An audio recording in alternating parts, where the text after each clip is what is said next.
Hello everyone, and welcome back to another episode of the Codebreakers series. Today we're going to be covering the next two fighters, which are Gem and Stick Birdie. Let's go. First off, Gem is a pressure character. Okay jump, okay speed, all those stuff. So she has fairly powerful N attacks with a few specials tacked on, but that's her regular attack.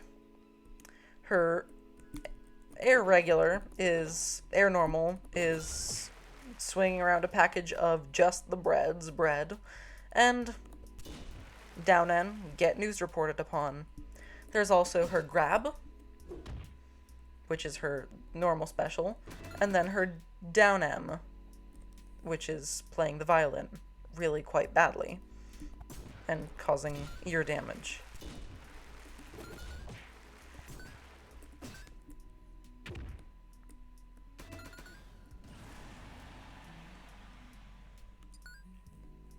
Stick Birdie, on the other hand, is two fighters in one, basically.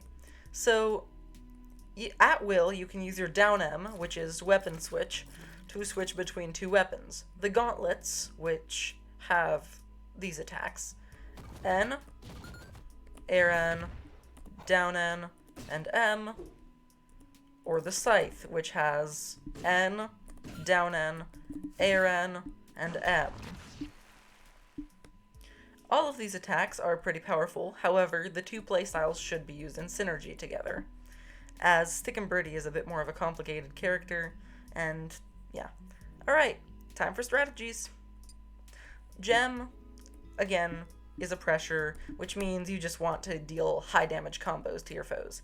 One of these good ones is N, air N, and then if they come back for more, down N. Gem can also be used as a bait and punish character, but I personally find it a lot more enjoyable to use her as a pressure. Of course, the two attacks that you use if you want your opponents out of your face are your grab and the violin playing. Of course, be careful not to violin play for too long, because otherwise your opponent might just counterattack you once they're out of the area of effect. This cube could be dealing massive damage to me if it was not a stupid cube. Stick Birdie, on the other hand, has a few strategies. Honestly, I don't think I'll be able to cover all of them in detail, but I will try. First of all, if you're only going for gauntlets, or if you're just happening to be playing gauntlets, then N and then air N is a good combo. Down N can also be chained together multiple times, can juggle your opponent until they get tired of you juggling and somehow escape. Grabbing your opponent is good, especially if you can start juggling them afterwards. Since the grab, however, does mostly do aerial knockback, it's best to start the whole juggling cycle in midair. Not only that, it's also kind of hard to time. You're better off just comboing your opponent with the air N's and RN's. So, that's for Stick, I guess. However, there's also the second side of Stick Birdie that has its own solo strategy, which is mainly just revolving around slaughtering people with your normal attack. Of course, using the N attacks in synergy with each other is not hard, and I would actually recommend it for a healthy playstyle that you do use these. However, there is no denying the power of that child. It's a bit hard to explain the strategy when they're worked together with the cube, as it involves generally switching between the two attack styles so often that your opponent gets confused as to which one you're using. Of course, they can look in the mini-HUD, but, you know, it's down there, and they're probably wanting to focus on where you are instead of focusing on what attack you're using. Therefore, your opponent won't see it coming if you switch often enough.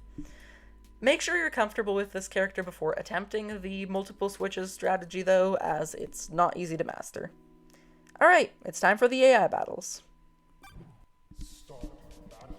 Alright, so for Gem, we're only doing one AI battle. This is because most of the characters cannot stand up to her sheer might when she's played correctly as the pressure she is.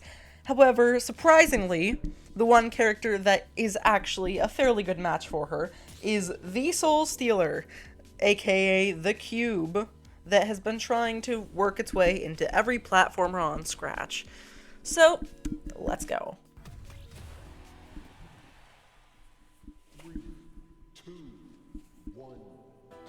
Right off the bat, an interesting fact you might notice in this battle is that Gem's Air N has the ability to reflect projectiles. Another thing you might notice is that this battle is incredibly hard if you don't make good use of your down M, because, put quite simply, this child will combo lock you to death. Or stun lock, I guess. So, this is like my fourth time doing this battle, but the first two times were pretty bad. So, I suggest doing this one if you want to get good at playing Gem.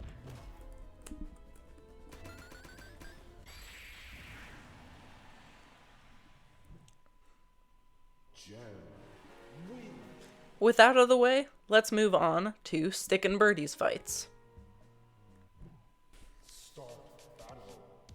Here in Codebreakers, our cheesy friend, Captain Cheese, is generally not too great of an AI, but in this case, he's actually fairly good. 3, 2, 1, go.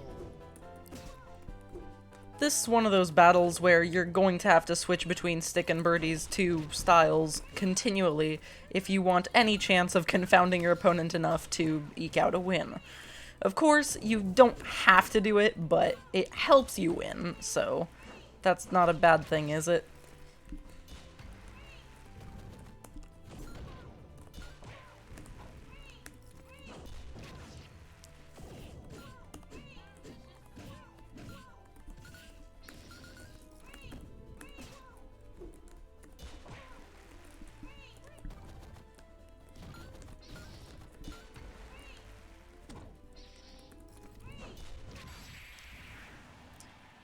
He's not hard once you get used to him, but at first, you might need a bit of training, and that's what we're here for.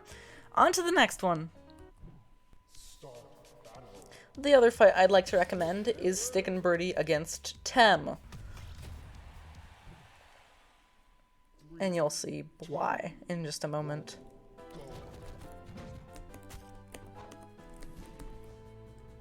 Now, this battle really is not a test of your ability to switch between them. Both playstyles of Stick and Birdie are equally powerful against Tem, though you might prefer one or the other. No, your main thing that you need to watch out for is Tem's counter moves. Now, it doesn't appear that this AI has the correct seed to do them as often because, like I mentioned in a previous episode, AIs have different seeds, so the actions they take are determined by those seeds. Kind of like just procedural generated worlds. But if you're close enough while he does a counter, then it, A, will deal massive damage, and then also put you in a stun state where he can immediately follow up with his normal attack, causing you a lot more pain.